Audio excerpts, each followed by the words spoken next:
Salut tout le monde, j'espère que vous allez bien. Maxime Ketchon de CryptoFR.net. Dans cette série vidéo, je vous montre comment acheter, recevoir et enregistrer vos tokens EOS. Donc, rendez-vous sur le site eos.io, site officiel. Et on va redescendre tout en bas. Il faut retourner dans la page d'instruction qu'on est habitué d'aller voir. Donc, tout en bas, on a l'onglet Register, qui veut dire enregistrer.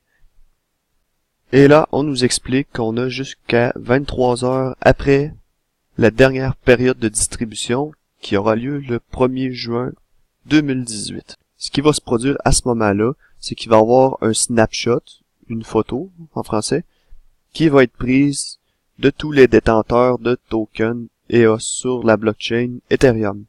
Et ces tokens-là, ils vont devenir gelés et non transférables et aucune valeur. Mais là, vous allez me demander pourquoi acheter des tokens si je pourrais pas les transférer et qu'ils vont perdre toute leur valeur.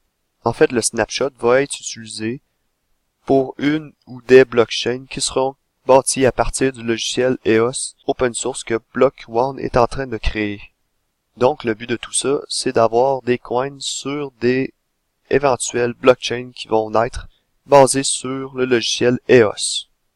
Et l'étape d'enregistrer nos tokens sert à faire la transition entre les deux, entre la blockchain Ethereum et les blockchains qui seront bâties à partir du logiciel EOS. Il faut donc associer notre adresse Ethereum sur laquelle on possède nos tokens et l'associer à une adresse EOS. Si vous avez plusieurs adresses Ethereum dont vous disposez des tokens EOS, il faut toutes les enregistrer. Et si vous enregistrez deux adresses EOS pour la même adresse Ethereum, eh bien, c'est la dernière qui va prévaloir. J'espère que ça vous éclaircit sur le fonctionnement. Je vais maintenant vous montrer la procédure. Donc, toujours avec mon portefeuille MyEtherWallet. Donc là, il va falloir générer une paire de clés EOS, une clé publique et une clé privée. Vous devez garder ça à un endroit sécuritaire et garder secret votre clé privée. Je m'en vais dans MyEtherWallet. Dans l'onglet Contrat, je sélectionne encore EOS Contribution. Je clique Access.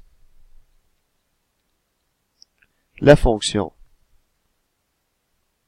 Je choisis Register.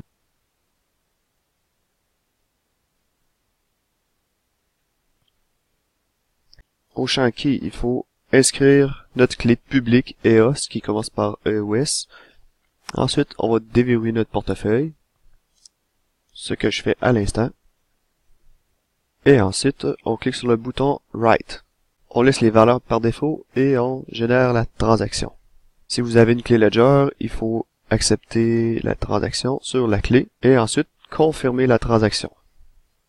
À noter que vous devez avoir quelques Ethers pour payer la transaction, les frais de gaz, en fait. Une fois que c'est fait et que la transaction a été complétée, on peut aller vérifier avec la fonction Keys. Et là, on inscrit notre adresse publique, Ethereum, et on clique Read. Et voilà, mon adresse publique EOS s'affiche. Un autre endroit qu'on peut aller, c'est eoscountdown.com. On peut inscrire ici notre adresse Ethereum publique et vérifier. Et on a les mêmes informations. Si vous avez aimé, partagez, et si vous avez d'autres interrogations, rendez-vous sur CryptoFR.net.